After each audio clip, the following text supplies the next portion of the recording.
மாறும் உலகில் மாறாத நடுநிலை செய்திகளுக்கு ஜியோ நியூஸ் தமிழ் சேனலை பாருங்க. என்னடா? சரி சரி. சாப்பிட்டியா? காப்புன்றது வந்து பெண்கள் தான் அங்கே காப்பு பண்ணிக்கிறாங்க, ஆண்கள் மாலை அணிக்கிறாங்க. வைரவர் உங்களை நோக்கி வந்துருக்காரு. அவர் வந்து ஒரு செல்ல பிள்ளை, என் தங்க பிள்ளை. அவர் வந்துட்டு இவர் பார்த்தீங்கன்னா இவர் ஒரு சித்தர் தான். அது அவருடைய பழகி பார்த்தா தெரியும்.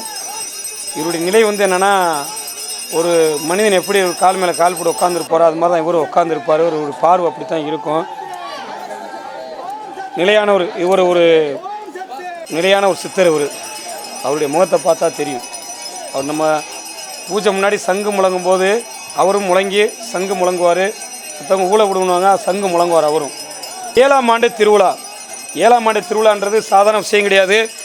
7ன்றது 7 ஜென்ம பாவமா புண்ணியமா அப்படின்னு ஒரு கணக்கு இருக்குது. 7ன்றது சப்தக்கண்ணி ஒரு கணக்கு இருக்குது. ஒரு மனிதனுடைய பிறப்பு 7ன்னு கணக்கு இருக்குது. அதே போல் 7ஆம் ஆண்டு திருவிழா மிக சிறப்பாக கொண்டாடிக்கிருக்கோம். டிசம்பர் 4ஆம் தேதி வியாழக்கிழமை, அடுத்த வியாழக்கிழமை திருவிழா நடக்குது. குறைஞ்சபட்சம் ஒரு 30,000-40,000 மக்கள் வந்து இந்த இடத்துல கூடுவாங்கன்னு ஒரு விஷயம் ஏற்பாடு பண்ணிக்கிருக்கோம். மழை பெஞ்சாலும் தகர கொட்டகை ஏற்பாடு பண்ணியிருக்காங்க. அது போக இங்கே மருத்துவ முதலுதவி மையம் ஏற்பாடு பண்ணியிருக்காங்க. வாகன வசதி ஏற்பாடு பண்ணியிருக்காங்க. போக்குவரத்து ஒரு 6 வேனு கல்குறிச்சியிலேருந்து இங்கே கோயிலுக்கு 6 வேன் ஏற்பாடு பண்ணி இங்கே மக்களை வந்து இறக்கி இங்கேருந்து திரும்பி ரிட்டர்ன் போகிற வரைக்கும் காலையிலேருந்து இரவு வரைக்கும் ஏற்பாடு பண்ணியிருக்காங்க.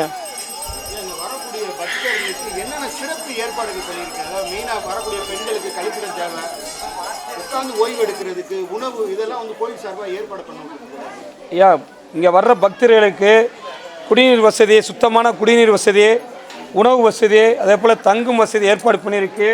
அது போக மருத்துவம் வசதி ஏற்பாடு பண்ணியிருக்காங்க. கழிப்பட வசதி ஏற்பாடு பண்ணிக்கிருக்காங்கய்யா. சிறப்பான ஏற்பாடு பண்ணிக்கிருக்காங்க.